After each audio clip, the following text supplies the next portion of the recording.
Esto es Recuerda Buenos Tiempos y estamos de lunes a viernes a las 6 de la tarde por Nova. Y hoy vamos a estar hablando un poquito de la historia del Eternauta, esta serie además que fue un cómic al principio y que está causando furor a nivel internacional. Gracias por supuesto a que tenemos la plataforma Netflix que está por todo el mundo, que además la traducen a diferentes idiomas. Hasta un japonés que hace videojuegos posteó diciendo que estaba realmente buena la serie y entonces ahora los japoneses están bajando tutoriales para jugar al truco, fíjate vos. Bueno, vamos a hablar un poquito de lo que es la historia esta del cómic. Este cómic que se llama El Eternauta, que fue una historieta argentina creada por el guionista Héctor Germán Oesterheld y el dibujante Francisco Solano López, cuya primera publicación fue en el año 1957. Era una revista, se llamaba la revista Hora Cero Semanal. Y desde su aparición, El Eternauta se convirtió en una obra central dentro del cómic argentino y también latinoamericano, tanto por su calidad narrativa como por su trasfondo político y social. Pero esto vino después, porque no fue en los 50 que pasó esto. Su reconocimiento internacional ha tenido un desarrollo más tardío y ahora, por supuesto, potenciado por el reciente formato de serie para Netflix.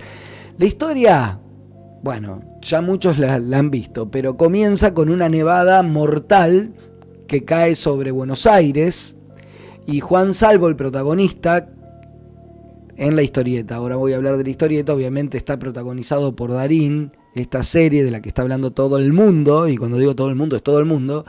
Bueno, esta nieve mortal, que si te toca te roza la piel ya morís,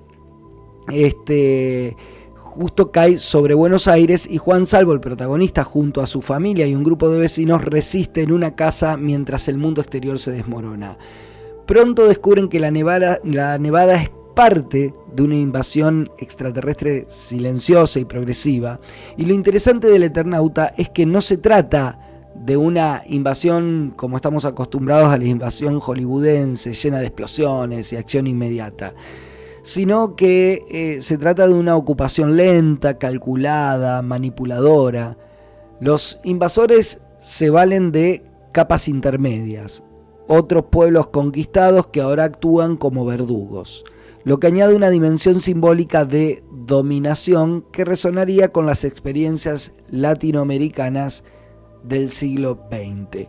Cuando se publicó a finales de los años 50, el contexto político argentino era complejo. Era marcado por la inestabilidad posterior al derrocamiento de Perón, que fue en el año 1955, y en ese momento, sin embargo, el Eternauta no fue leído explícitamente como una alegoría política. Era más bien una aventura de ciencia ficción. Estaba de moda la ciencia ficción, llegaba mucho de Hollywood de esa ciencia ficción, con un trasfondo más humanista, más social. Muestra un héroe que no es individual, sino un héroe colectivo, que lucha junto con otros.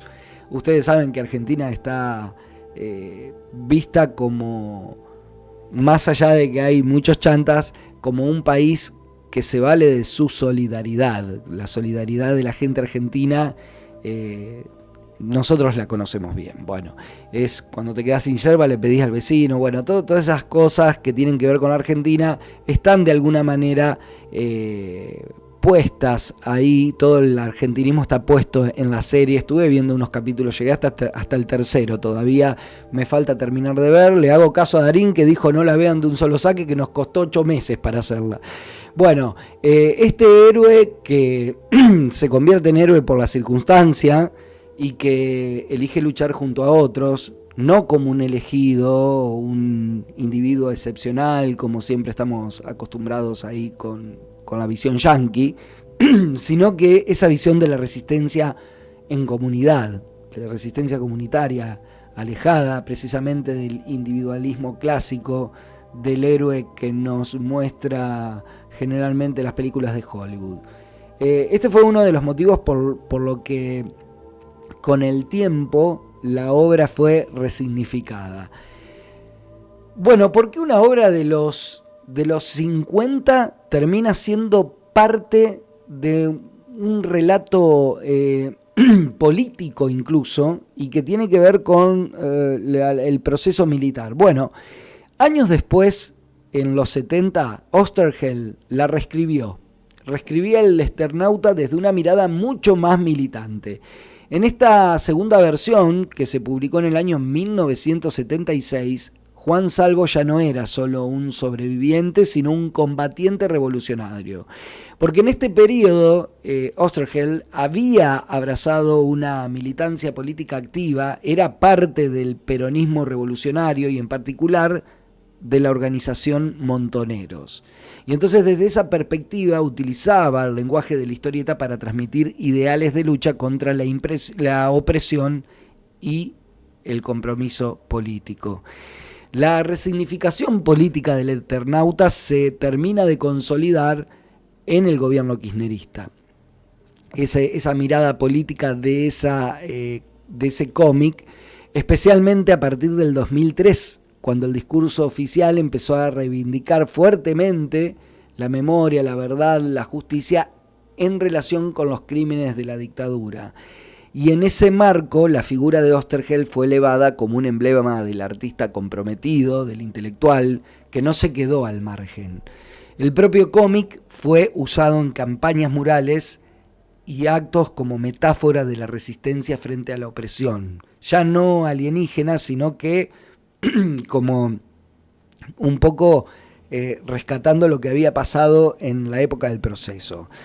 Sin embargo, uno piensa, era famosa el Eternauta a nivel mundial como lo fue Mafalda. A diferencia de Mafalda, que fue la tira cómica de Quino, el Eternauta no tuvo esa fama global inmediata. Mafalda, al estar estructurada en pequeñas viñetas de humor político accesible y además es más universal, fue más fácilmente traducible y exportable. El Eternauta, en cambio, requiere de un contexto más específico. Necesitas saber el contexto para que cobre ese significado político, ¿sí? Tiene la persona que lee el Eternauta y lo compara con la dictadura, va a tener otra lectura, y entonces esa sensibilidad cercana al drama político y social que vivió no solo la Argentina, sino la gran mayoría de los países latinoamericanos,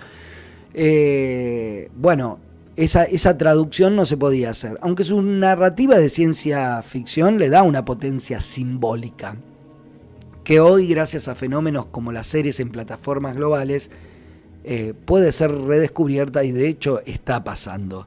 La nueva fama mundial del Eternauta llega precisamente por su adaptación a Netflix, en una era donde el streaming globaliza productos culturales.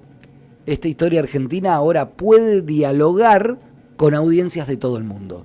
La lucha de un hombre común en una Buenos Aires apocalíptica, devastada, la figura del enemigo invisible, esta ocupación silenciosa, esta idea de resistir colectivamente, adquieren resonancia universal, especialmente en contextos donde hay crisis y hay autoritarismo. En un mundo cada vez más inestable, tal vez la historia del Eternauta se vuelve de nuevo actual.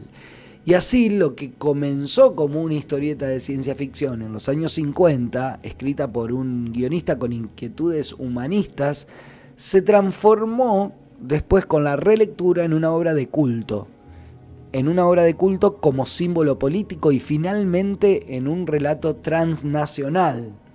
Su evolución muestra cómo las obras artísticas no son estáticas, sino que viven y se resignifican en el tiempo, como espejos que devuelven nuevas imágenes a medida que cambian, de acuerdo también a quien los observa. Esto es Recuerda Buenos Tiempos, y estamos también con los cambios culturales. Quiero saludar a la gente de Digital Center, Digital Center, tecnología y servicio, porque en el mundo de la tecnología cada detalle cuenta y cuando se trata de computación, accesorios y servicios técnicos, Digital Center tiene la respuesta. Están ubicados en Pellegrini Bolívar, en San Nicolás, ofreciendo un amplio catálogo de equipos, insumos y soluciones para mantener todo en perfecto funcionamiento.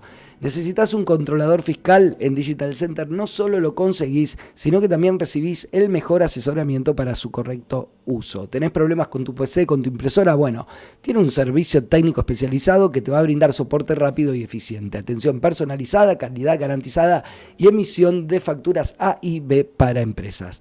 Comunícate al 445-0804 o escribí al WhatsApp 336-420-8883. Digital Center en Pellegrini Bolívar, tecnología y servicio con respaldo.